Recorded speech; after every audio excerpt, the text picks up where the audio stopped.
Alors nous sommes aujourd'hui donc lundi, on est le 24 Nissan et nous sommes arrivés d'Af Ayin de Ktubot. Alors il nous restait les 6 dernières lignes de Samertet Amoud Bet Ketubot. Ilfa Tala Nafshe Beskaria de Machuta. Alors l'histoire elle est connue, celle de Ilfa et Rabbi Yohanan dans Maseret Ta'anit là-bas. Quand tous les deux ils sont partis, ils ont quitté la yeshiva parce qu'ils étaient donc très pauvres. Ils ont voulu aller faire donc travailler un peu. Et ils se sont arrêtés devant un mur pour se poser, se reposer, manger. Après, ils ont entendu une voix. Enfin, Rabbi Yohanan a entendu une voix. Un malach dit à l'autre, viens, on va les tuer parce qu'ils ont quitté ce monde, le monde de la Torah pour aller à ce monde-là. Et Rabbi Yohanan a dit à Ilfa, tu as entendu ce qu'il a dit? Le malach, l'autre lui répond, non, on ne peut pas les tuer maintenant parce qu'il y en a un qui est disposé à devenir un grand, un chef. Alors Rabbi Yohanan il a demandé à Ilfa, tu as entendu quelque chose? Il a dit non. Alors Rabbi Yohanan il a dit, puisque moi j'ai entendu, lui il n'a pas entendu, ça veut dire que ça me concerne. Du coup Rabbi Yohanan il est retourné à la yeshiva et il a été nommé effectivement donc Rosh Yeshiva. Et Ilfa il est parti donc faire du commerce. À son retour, Ilfa, Tala Nafshi Beskaria de Machuta. Il s'est suspendu sur le mât d'un bateau. Amar, il a dit comme ça. Parce que les gens ils lui disaient, tu as vu, regarde. Si tu étais là, tu aurais été nommé Rosh Yeshiva. Tu as été faire du commerce, maintenant tu as oublié ton étude qui est illo, comme si que... Alors il aura dit, il aura dit comme ça. Si quelqu'un il vient, il me donne un enseignement de la Breta de Rabbi Yoshaya, et que je n'arrive pas à lui trouver une référence dans la Mishnah, je me laisse tomber et je me laisse noyer dans la mer. Alors, il est venu un sage. Il lui a dit, voilà, on a enseigné.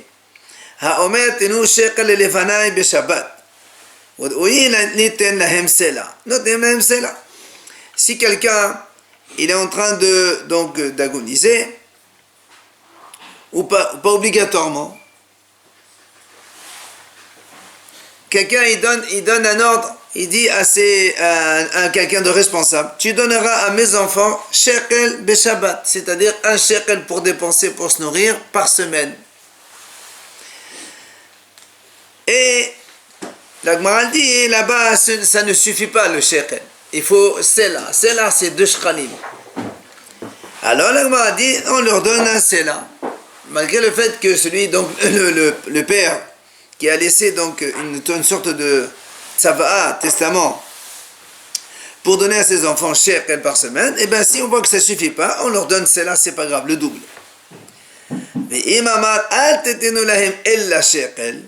Si maintenant il a dit de façon restrictive, vous ne leur donnerez que un shekel seulement, dans ces cas-là, même s'ils ont besoin de plus, on ne peut leur donner que un shekel seulement. Si maintenant il a dit, si les enfants ils meurent, leurs descendants après eux ils vont les hériter, c'est-à-dire il a pensé aux futurs héritiers de ses enfants.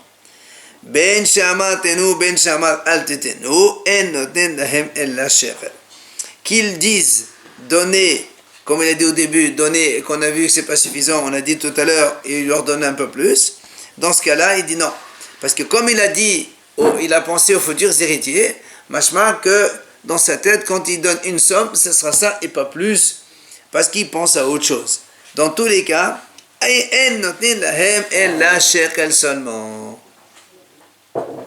Alors, Amalé, il est venu donc, il lui dit voilà, parce que ça c'est le sage qui est venu de Ralpha, il a dit voilà, ça c'est enseignement où tu as une référence dans la Mishnah. Hamani, il a dit qui c'est l'auteur, Rabbi Meir, c'est Rabbi Meir, comme on a vu nous dans la Mishnah, lorsque un père il donne un tiers de l'argent pour acheter un terrain à sa fille et que la petite elle est petite, eh ben il doit accomplir exactement ce que le défunt a décidé.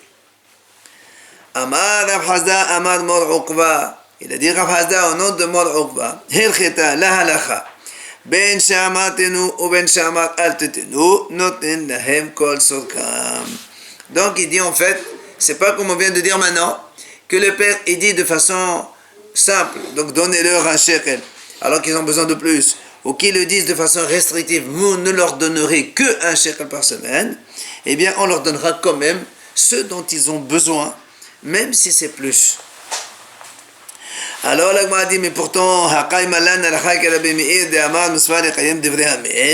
pourtant, nous on a la halakha comme Rabbi Meir qui a dit, c'est une mitzvah d'accomplir la parole du défunt. Alors comment ici tu leur donnes plus alors que le défunt a donné d'autres consignes? Alors il répond, c'est dans d'autres domaines. Dans d'autres domaines, effectivement, on doit accomplir donc précisément les ordres du niftar, de celui qui va mourir après. Par contre, mais dans ce qui est du domaine donc de la subvention à ses enfants pour qu'ils puissent manger, c'est sûr que le père lui-même, il aurait été d'accord de leur donner plus. Mais alors pourquoi il a été restrictif dans sa parole? En fait, il a voulu donner un petit peu de stimulation à ses enfants pour qu'ils aient eux-mêmes trouvé du travail, chercher du travail, gagner leur pain, plutôt que de se donc dépendre de l'argent de leur père. C'est pour ça qu'il a dit de façon restrictive. Tnan Hatam, la Mishnah enseigne par ailleurs, Haperotot Mekhan Mekah Homim Karan Mechet Bim Taltelin. Haperotot, Rachid dit, si les enfants ils ont l'âge de 8-9 ans, ils sont encore petits, s'ils vendent ou ils achètent Metaltelim, c'est-à-dire des objets mobiliers, eh bien c'est confirmé. Ça veut dire que donc s'ils achètent ou qu'ils vendent des terrains, ça ne marche pas. Parce qu'ils sont petits, ils n'ont pas la possibilité de gérer. Amar Rafram, il a dit Rafram, Loshano, quand est-ce qu'on a dit que leur vente est valable, donc l'achat ou la vente d'objets mobiliers elle est valable, et là chez Ensham apotropos, c'est seulement quand il n'y a pas de tuteur. Aval Yesham apotropos, mais s'il a été nommé un tuteur, soit par le père de ses enfants, soit par le Bédédine, dans ces cas-là, puisque c'est les tuteurs qui gèrent leurs biens, dans ces cas-là, les petits ne peuvent rien faire, ni vendre, ni acheter, même les objets mobiliers. La Gemara le dit, Mimai, d'où tu as pensé à Rafram? Alors, il dit, tout simplement, dans la Mishnah, on a vu que, comme on a dit, quand un père, il laisse de l'argent à un tiers, il lui dit, voilà, tu vas t'occuper d'acheter un terrain pour ma fille. On a dit là-bas dans la Mishnah que si la fille, elle est petite, ce qu'elle fait, c'est zéro. Donc là aussi, c'est pareil, si les enfants, ils sont petits, c'est zéro. C'est rien du tout, ce n'est pas valable.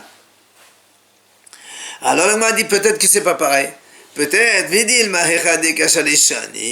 peut-être que là-bas, parce qu'il a nommé un tiers.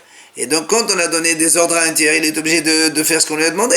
Mais ici, c'est un tuteur, le tuteur, il est obligé de dépenser pour les enfants. Alors, que ce soit lui qui le fasse ou eux qui le fassent, peut-être que ce serait la même chose. Alors, la Gemara répond non. Imken, si vraiment tu penses, comme tu dis, qu'avec un apotropos, ça change. Litne, aval birtanaya si shalish, mashur shash biyado. Mai en maasir tana kloum, shma menaflo beralma.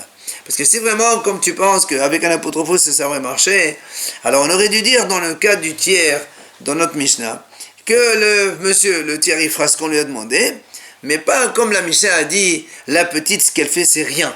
C'est-à-dire que si tu dis que la petite a fait ça rien, ça veut dire la même chose pour un petit, avec un tuteur ou avec un shalish, dans tous les cas, ce qu'il fait, ce n'est pas valable. Et on passe donc au pérec suivant, donc le 7e pérec, Hamadir et Eshtom lehanot lo. C'est un mari, il fait un vœu que sa femme ne peut pas profiter de lui, c'est-à-dire il ne veut pas lui donner à manger. Vous savez donc, on a déjà étudié, que c'est une des conditions du mariage, il doit subvenir à ses besoins alimentaires, et entre parenthèses, on anticipe déjà maintenant, en contrepartie, vous vous rappelez, la femme, ce qu'elle travaille, va au mari, d'accord? Le monsieur, il donne les maisonnotes, et elle donne ce qu'on appelle ma'aseadeha, c'est cela. Donc, si un homme, il fait un vœu à sa femme, il l'interdit de profiter donc de lui. Alors, comment elle va pouvoir manger? Elle ne pourra plus manger de son argent. Alors la Mishnah dit, Ad Shlushim Yom Yamid Parnas. Yated Mekan Yosef Yiten Ketuba. jusqu'à 30 jours, il peut nommer un parnas, c'est-à-dire un shaliach. Et donc le shaliach va dépenser pour subvenir aux besoins de cette femme-là. Et après, il va prendre l'argent de chez son mari. La Gemara, elle va poser une question. Comment on peut si c'est interdit de profiter, c'est interdit de profiter, tu ne peux pas faire un shaliach alors que tu es un neder. La Gemara posera la question après. Mais pour l'instant, il dit jusqu'à 30 jours. Donc un délai pour qu'un parnas, un tiers, il va s'occuper pour lui donner de quoi manger à cette femme-là. Au-delà de 30 jours, si le mari continue avec son vœu, il est obligé de divorcer de cette femme-là, il lui donne sa ketouba, c'est lui qui est fautif, il ne veut pas lui donner à manger. D'accord? C'est rupture unilatérale d'un contrat. Rabbi Yehuda Omer, Rabbi Yehuda il dit comme ça. בישראל חודש אחד יקיים ושניים יוציא וייתן כתובה. בכהן שניים יקיים ושלושה יוצאים וייתן כתובה. Rabbi Yehuda il dit comme ça. Si le mari c'est un Israël, c'est-à-dire que si au cas où il divorce, il peut reprendre sa femme, dans ces cas-là, on fait comme on a dit Tanakama, un mois il peut la garder, au-delà d'un mois, il lui donne sa ketouba, il la divorce. Mais si c'est un Kohen, le mari, dans ces cas-là, on laisse jusqu'à 2 mois d'attente.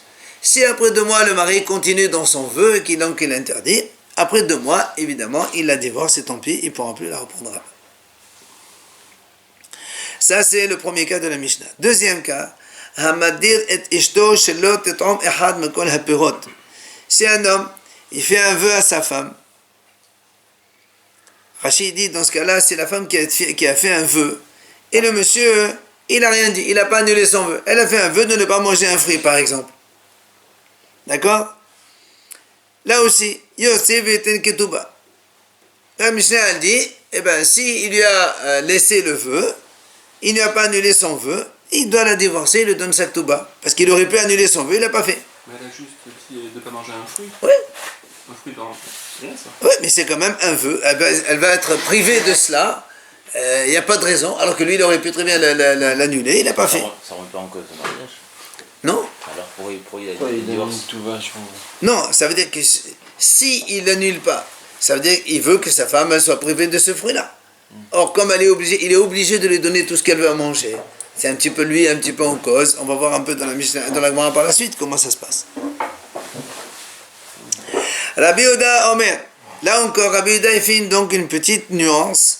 Bisraël, Yom Echad Yekayim Shnaim Yosef Eten Ketouba. Ufrohen Shnaim Yekayim Shelosha Yosef Eten Ketouba. Il dit Rabbi Yehuda, il dit comme ça. Si c'est le mari Israël, donc ce cas-là, si le mari fait un vœu de 1 jour, donc il la laisse 1 jour, il la garde. Après, éventuellement, s'il peut trouver une hatara. Mais sinon, 2 jours, au 2e jour, il la divorce, il lui donne sa ketouba. Si c'est un Kohen, on admet 2 jours, et après, au 3e, il la divorce, il lui donne sa ketouba. Enfin, dernier sujet de la Mishnah, le 3e, donc, Hamadir et ishto shelo titkashet be'ehad mekol aminin. Si là aussi, si la femme, elle fait un vœu de ne pas se maquiller d'un type de maquillage, et que le mari l'entend, et qu'il ne lui annule pas son vœu, donc il maintient son vœu. Là aussi, la Mishnah dit, il doit divorcer, il le donne sa ketouba. Rabbi Yosef Omer, Rabbi Yosef dit, ça dépend. Beraniyot, shelo natan kesba, ou barashirot, shelo shimyom. Si la femme, c'est une femme pauvre, shelo natan kesba, c'est-à-dire même s'il n'a pas, c'est dans le cas où il n'a pas donné de délai, comme ici, dans ces cas-là, il la divorce. Mais s'il a donné un délai, par exemple, 2 semaines, je ne sais pas, 1 mois, une pauvre, elle peut attendre, c'est pas un problème.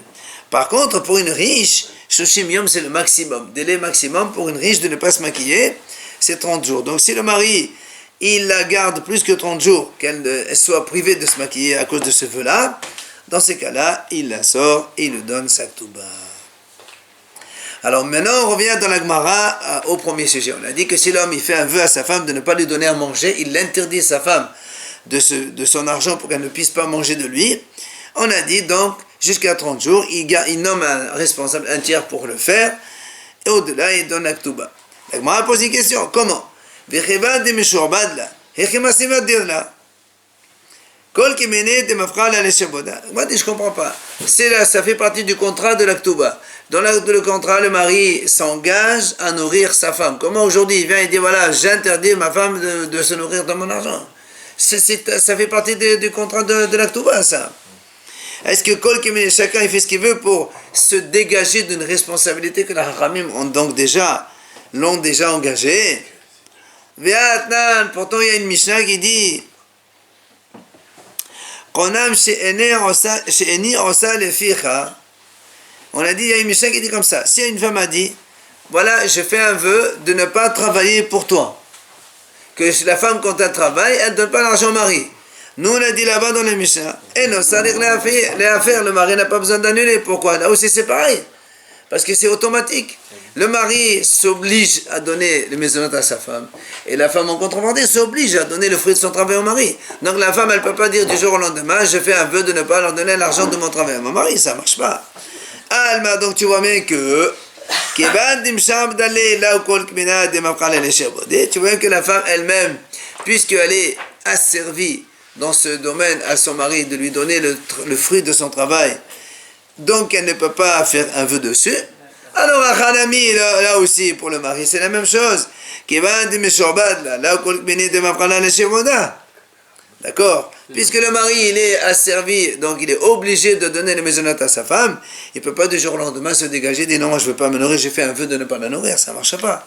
Donc comment la Mishnah dit, celui qui fait un vœu de priver sa femme de nourriture, il se la garde jusqu'à 30 jours et après etc. Il sort. Il ne peut pas faire un vœu pareil. La question c'est comme si tu l'avais parlé en l'air, ça veut dire quand tu Exactement.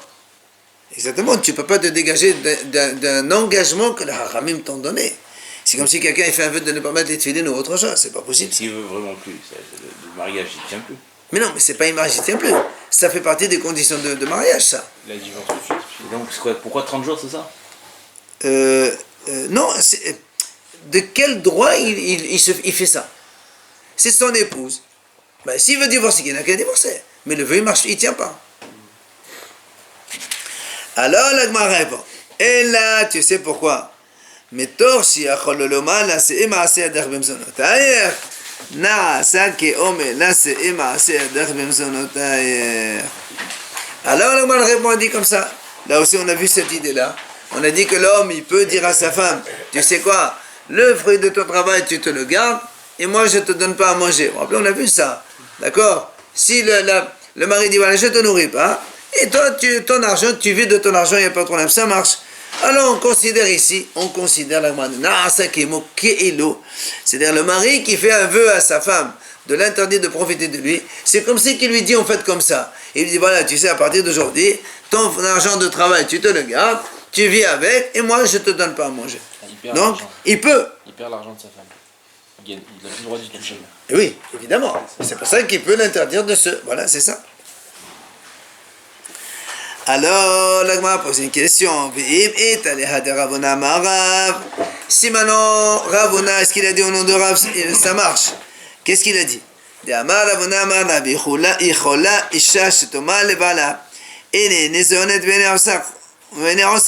On a dit là aussi, la femme, elle peut dire à son mari dans l'autre sens, elle peut dire, tu sais quoi, c'est vrai que tu as obligation de me nourrir, et moi j'ai obligation de te donner le fruit de mon travail, je veux on fasse comme ça condition, je ne te donne pas l'argent de mon travail, et tu ne me donnes pas à manger. On a dit, ça marche. Après la femme a dit, voilà, je fais un éder de ne pas te donner le fruit de mon travail à toi. Ravuna, il a dit, il n'a pas besoin. Ça veut dire comme si que le vœu il vaut zéro. Pourquoi le vœu il vaut zéro? De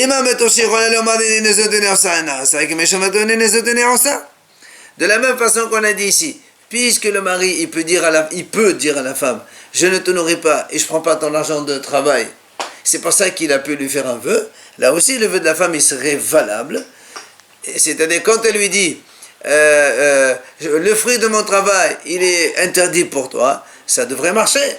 Pourquoi? Parce que c'est comme si que la femme elle lui a dit, garde ton argent pour les maisonnottes et moi je garde mon argent pour le travail et je me nourris de mon propre argent. Alors pourquoi il a dit Ravuna le mari n'a pas besoin d'annuler parce que ça ne vaut pas? Mais putain. Et là, l'otemanasa. Et la Omer là, c'est Imaaseh Ader Memzonoter. La Gemara dit c'est vrai. On ne peut pas dire que c'est comme si, comme on a voulu répondre, parce que nous, effectivement, on est embêté par cette histoire de Ravuna. Alors on dit quoi? En fait, il lui a dit réellement. C'est pas que comme il aurait pu le dire, alors c'est comme si qu'il a dit. Il lui a dit, c'est Madame, ton argent de travail, tu te le gardes, et moi je ne te nourris pas. Il a dit comme ça. Alors, c'est de là que la Mishnah parle, et que le mari le fait un vœu à sa femme. En fait, il lui a dit voilà, c'est le vœu, c'est que tu gardes ton argent, et moi je garde le mien, et c'est terminé. Et dans ces cas-là, ça marche, puisque chacun il est indépendant. Alors là, on a dit dans ces cas-là, alors pourquoi on a dit dans la Mishnah, il nomme un tiers qui va la nourrir pendant 30 jours. On vient de dire maintenant qu'on parle en fait d'un cas où la femme, enfin le mari de la femme garde ton argent de ton travail, et moi je ne te nourris pas. Et ça marche. Alors pourquoi on a besoin d'un tiers pour la nourrir? On n'a pas besoin. Alors la Gemara répond Bidla Sapra. Il dit en fait, on parle ici de ce cas-là où la femme gagne aussi de son travail, mais ce n'est pas assez. Elle gagne une petite somme, mais elle n'a pas de quoi manger donc de façon mensuelle, on va dire comme ça. Et donc le mari est obligé de rajouter. Et sur ce petit rajout-là, il nomme un parnasse, un tuteur, un tiers pour la nourrir. Alors on m'a dit dans ces cas-là, Bidla Sapra, de la prochaine dorté. Alors, on reprend la même question de tout à l'heure. S'il est obligé de la nourrir, comment il peut faire un éder sur cela? Ça ne peut pas marcher. Amar Rabashi, il a dit, Rabashi répond, il dit en fait non. Là, le fruit du travail de la femme, ça lui permet des grandes choses, on va dire comme ça, les grandes choses, c'est-à-dire des nourritures essentielles. Le pain, la viande, tout ça. Mais les petites choses, elle est à côté, on va dire comme ça, il n'y a pas assez. C'est pour ça qu'il nomme un tiers pour cela. Alors, elle m'a dit justement, elle m'a dit, attends, ces petites choses dont tu parles, de quoi il s'agit? Si elle était habituée avec, il est obligé de lui continuer à lui donner. Imaginons, il était marié avec elle depuis X mois, elle était habituée à un certain mode de vie. Maintenant, il dit, voilà, garde, toi tu vis de ton propre argent, et moi je ne te donne pas à manger. Mais si elle n'a pas ses à côté qu'elle avait jusqu'à présent, il est obligé de la lui donner, si elle était habituée avec lui. Mais c'est pas maisonnote ça. Ça fait partie des maisonnotes, ça. Tout ça, c'est maisonnote. Il y a une obligation. Ah si. On a vu le minimum. Quand Oui, mais quelqu'un, il part et... mais minimum, ça c'est, on a dit pour une pauvre. Mais si une femme, elle a été habituée à un certain mode de vie, tu peux pas du jour au lendemain dire, là, je fais un vœu, tu te sépares. Je me sépare, mais donne-moi les conditions. Les mêmes conditions de vie que j'ai commencé avec toi. Maintenant, si elle était habituée avec ces petites choses, pourquoi tu nommes un tiers pour lui donner? C'est pas la peine. Alors là, moi, dit en fait, la slicha. Dirila bevit nasha. Bika megalgela bahde. T'amna liad haidna diladatan gagena bahdach. C'est-à-dire, la masina de gagel bahdach. Il dit en fait, en vérité, cette femme-là, elle avait l'habitude de manger chez ses parents bien comme il faut. Depuis qu'elle s'est mariée, son mari il est un peu moins muni, alors il mange. Bon, elle se dit, puisqu'on est marié, ça va, j'accepte. J'accepte de me priver quand je suis marié. Mais maintenant, elle lui dit, tant qu'on était marié, j'acceptais de me priver de certaines choses. Mais maintenant, tu me fais un vœu, alors là, j'accepte plus. Alors tu me donnes ce que je veux. C'est pour ça, pour ce plus-là, il nomme un parnasse, un tiers pour le lui donner. Pas compris. Hein? Pas compris la ferme. La réponse, il dit en fait, cette femme-là, elle était habituée donc à, on va dire, à un certain mode de vie chez ses parents. On va dire plus luxueux. Elle s'est mariée, le mari il est moins riche, il lui donnait un certain nombre de choses. Mais tant qu'il était marié, elle acceptait. Mais maintenant qu'il lui dit, voilà, maintenant tu fais un éder, je t'interdis de te nourrir et tu gardes ton argent, il dit, maintenant je ne suis pas d'accord, je veux retourner au mode de vie d'avant. D'accord. Mais le mari, il a une obligation que par rapport à ses moyens. Oui. Alors, pourquoi maintenant on va Mais tu ne peux pas me faire un vœu pour m'interdire. On a dit, nous, que ça suffit pas, ça suffit pas. Mais il lui doit que ce qu'il peut lui donner. Très bien. Mais maintenant qu'il vivait avec elle, il lui donnait de son propre argent à lui, elle avait ce qu'elle avait. Mais maintenant qu'avec son propre travail, elle, c'est pas suffisant. Elle dit, j'accepte pas. Mais d'accord, mais c'est Tant qu'on mange C'est ensemble, encore sa femme. mais tant qu'on mange ensemble, j'accepte des privations. Mais maintenant que tu me laisses tout seul comme un chien, mais je sais pas, je n'accepte pas. Alors, on m'a dit, mais pourquoi alors la Michel a dit jusqu'à 30 jours? On nomme un tiers jusqu'à 30 jours, au-delà, il divorce. Pourquoi 30 jours? Il dit, ah, tsushim yom la shamay ba'enche. Là, c'est la bamilta. Tfé, shamay ba'enche, c'est la bamilta. Il dit, parce que jusqu'à 30 jours, les gens, ils sont pas au courant, ça peut passer inaperçu, donc on passe, on dit rien. Mais au-delà, ça fait du bruit autour du voisinage, et la femme, après, elle a un peu honte. C'est pour ça qu'on lui dit au monsieur, ou tu annules ton vœu, ou tu divorces. Ça, c'est donc la première réponse de la Gemara. Deuxième réponse, quand on a posé la question comment le mari peut faire un vœu sur des choses sur lesquelles il est engagé dans la Ketouba. Alors la Gemara répond, il va être ma deuxième réponse. En fait, il a fait un vœu quand elle était encore fiancée.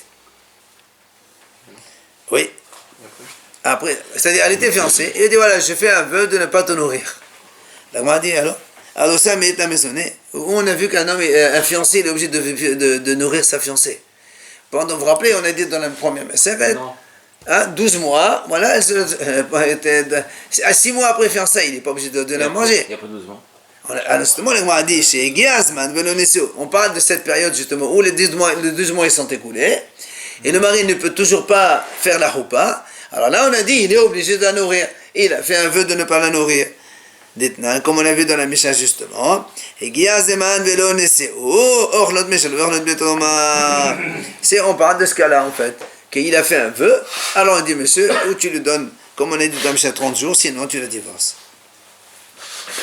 Là encore, pourquoi 30 jours? Puisqu'elle est encore fiancée, elle n'est pas mariée. Il dit non.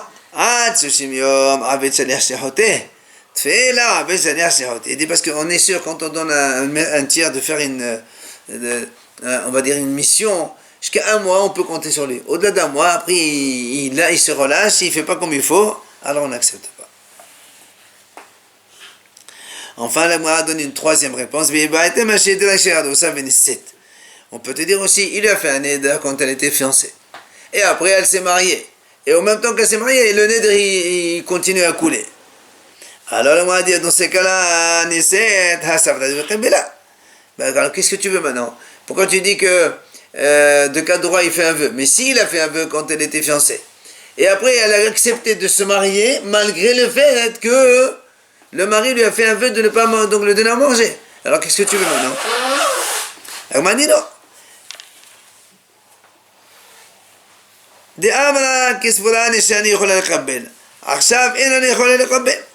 On m'a dit non, parce qu'on peut dire, la femme a dit oui, c'est vrai. Quand j'étais fiancé, qu'il a fait le ned pour ne pas me donner à manger, je me suis dit, c'est pas grave, je peux me marier et je peux subvenir à mes propres besoins moi-même. Mais après, je me suis marié, j'ai vu que ça ne marchait pas. Alors, elle m'a dit non, ça ne marche pas. Et moi,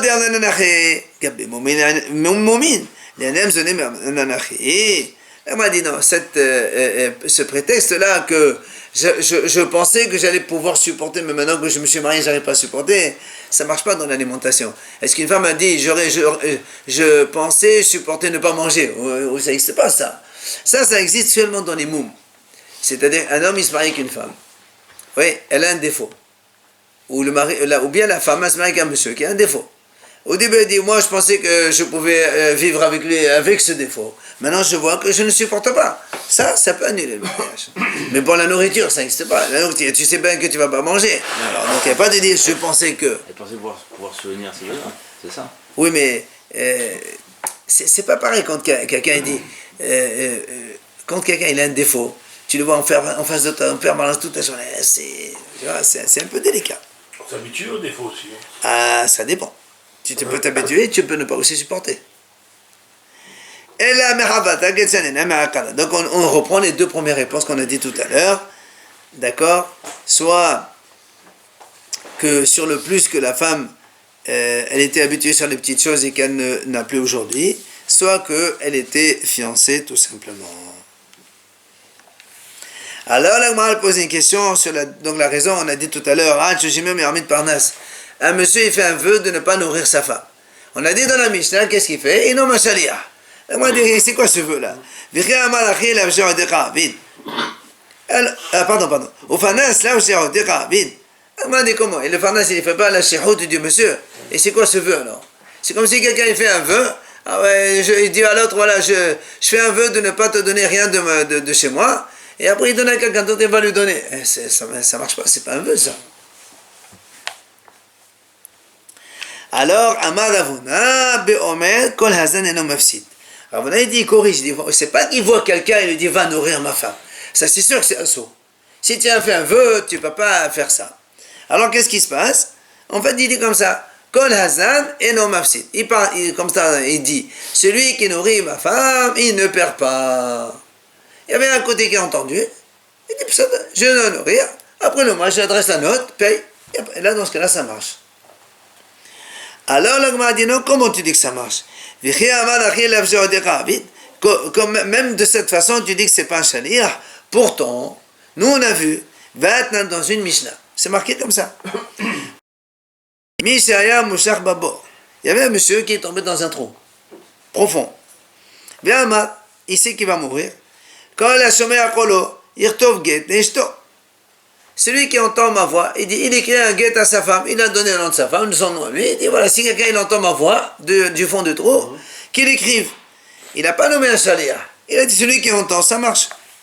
Et nous, on a dit, allez, vite-nous. Donc, on a dit que ça marche.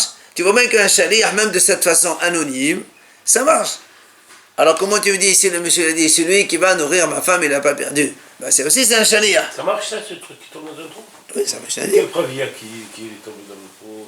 Ben, c'est lui qui te dit. Quelle preuve il y a que le type, il a dit? Lui, il dit, voilà, je m'appelle tel fils de tel, il veut nous divorcer sa femme qui s'appelle tel fils de tel, on va vérifier, on trouve c'est bon. On On ne est- voit pas. Mais pas de témoin, il n'y a rien. on n'a pas besoin. On n'a pas besoin de voir qui c'est qui donne le guet. Pourquoi? S'il te dit... Que parce- c'est bien lui qui parle. Voilà, il y J'ai a un des autre témoins nom quand de même. quelqu'un d'autre. Tu peux la sauver là. en fait. C'est quand même- oui, évidemment, là, il veut la sauver des hiboum et compagnie. Quoi qu'il en soit, l'Agma a dit, ici on voit, tu vois bien que même si tu nommes pas directement un shaliach, ça s'appelle un shaliach. Donc chez nous aussi, ça s'appelle un shaliach. Donc le vœu ne devrait pas marcher. L'Agma a dit, c'est comment tu compares les deux cas? Ça n'a rien à voir. Hatam ka'amar yichtov, hacham ka'amar yasun, kol hasan ka'amar. Il dit, c'est pas du tout les mêmes cas. Pourquoi? Là-bas, il a dit, celui qui entend, il écrit. Il a donné un ordre, écrit. Fais ça. Mais moi, je sais pas, ici, dans notre cas, il n'a pas dit, celui qui entend, il va nourrir ma femme. Il a dit, celui qui nourrit, eh ben, il est gagnant dans l'affaire. C'est pas vraiment un ordre. Qu'est-ce qu'il gagne? Il le paye en plus? Non, pas du tout. C'est qu'après, il doit quand même, il donne l'argent à sa femme. Indirectement, alors qu'il a fait le vœu, c'est ça qu'il gagne. Et lui, qu'est-ce qu'il a fait? Il a fait un vœu. Et comment il a sa femme se manger? Alors, il a fait comme ça, et quelqu'un l'a entendu. Le shaliach, qu'est-ce qu'il a gagné dans l'histoire? De donner à manger? Rien, après il récupère. Ça, pour ne pas laisser une femme mourir de faim. Ah, la Gemara dit, Amar.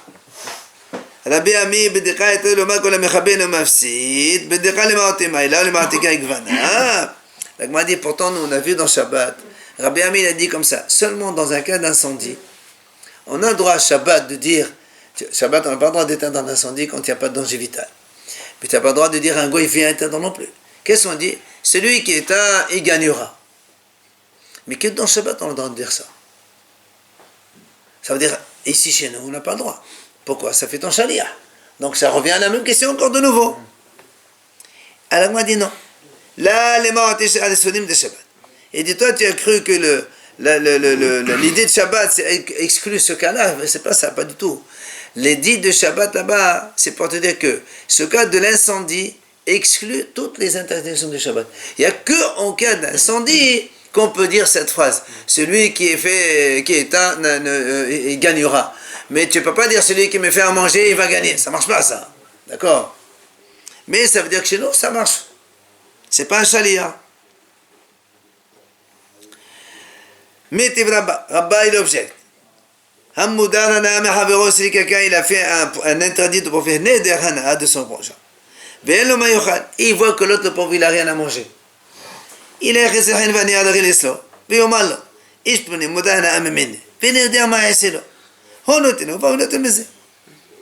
Il dit voilà, qu'est-ce qu'il fait? Il va chez son épicier habituel. Il dit, tu sais, le pauvre, celui-là, il n'a pas à manger. Hein. Je ne sais pas quoi faire. Il fait comme ça. Je ne sais pas quoi faire.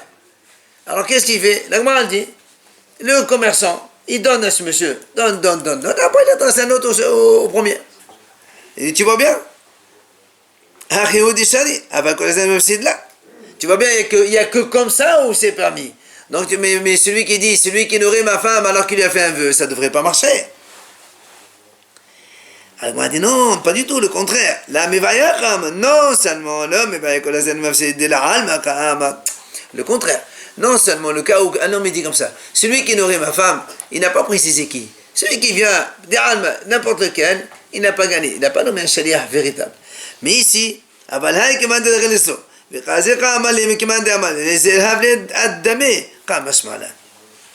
mais ici, on aurait pu penser, comme l'épicier, c'est ton épicier habituel, et on a compris tous que quand tu vas à l'épicier, tu le racontes ça, hein, ça veut dire que l'épicier va le donner à manger. C'est comme si presque tu l'as nommé shaliach.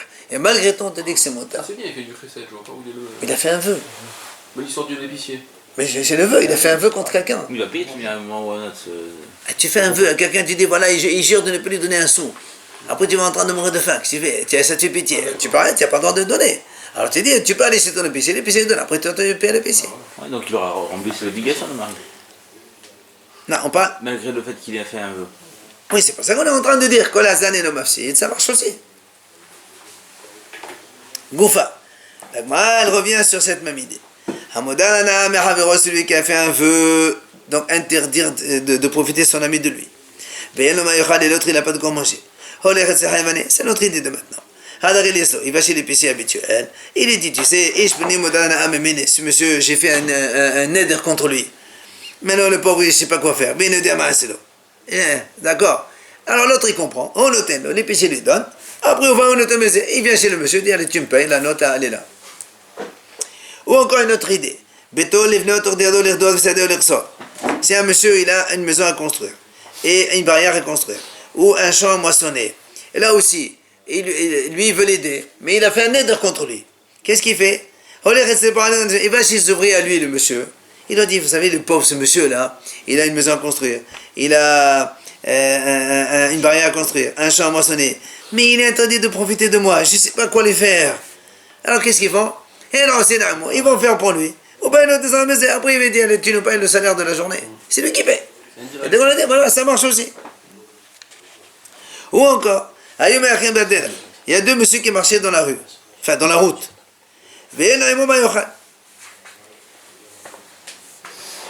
Donc un monsieur, il a fait un vœu contre un autre de ne pas profiter de lui. Et ils marchaient dans la route ensemble. Et l'autre, le pauvre, il n'a pas à manger. Il va mourir de faim. Qu'est-ce qu'il fait? Il donne un troisième. Il dit voilà, je te donne un cadeau. Comme ça, l'autre, il prend c'est le troisième, pas chez lui. Et c'est mouta. Tu peux lui dire, je te donne pour toi. Ah non, il ne peut pas dire ça. Maintenant, s'il n'y a pas trois, il n'y a que deux, il n'y a que lui, le monsieur, qu'est-ce qu'il fait?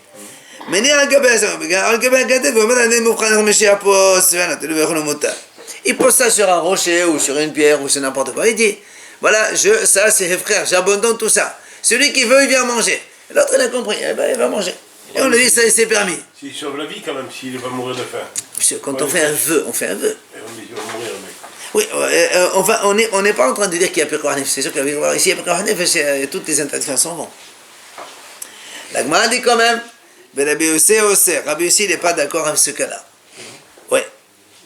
Est-ce que c'est ce cas-là seulement ou tous les trois cas? Rabbi Yossi, ce cas-là. Il dit pourquoi? Amar Rabba et Ahmed Rabbi Yossi, Gzera Mishum Maase Devet Horon. Ça, on a vu cette histoire une fois.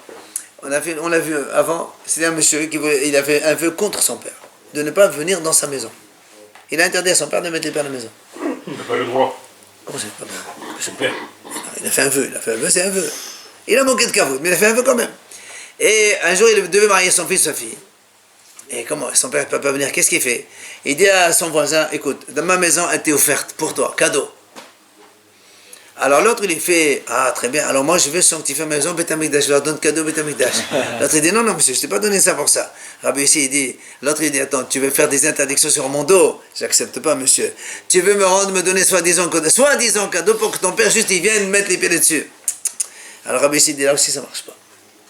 Tu peux pas faire un truc tellement direct et visible pour autoriser une interdiction que toi-même tu as faite. Un ned, c'est un Et ned. là, qu'est-ce qui va se passer avec le repas si elle pose Il donne pas. Il peut pas faire Non, mais On va lui donner Ça ça. va t'énerver. pourquoi il est interdit de poser pareil, le repas sur la barrière? Parce que tu as dit, voilà, justement, comme l'autre, il a dit, Rivka, moi j'ai dit, frère, prends-le. Il n'a pas à manger, la sauce. C'est la même chose, il lui dit, moi là, j'abandonne ma maison, prends-la toi. Ah, maman, je pourrais pas t'arrêter d'énerver, c'est pas plus simple. Ah oui, mais là, on parle, s'il n'y a pas de possibilité, on ne peut pas toujours faire un tas d'état. On ne peut pas toujours faire un tas d'état.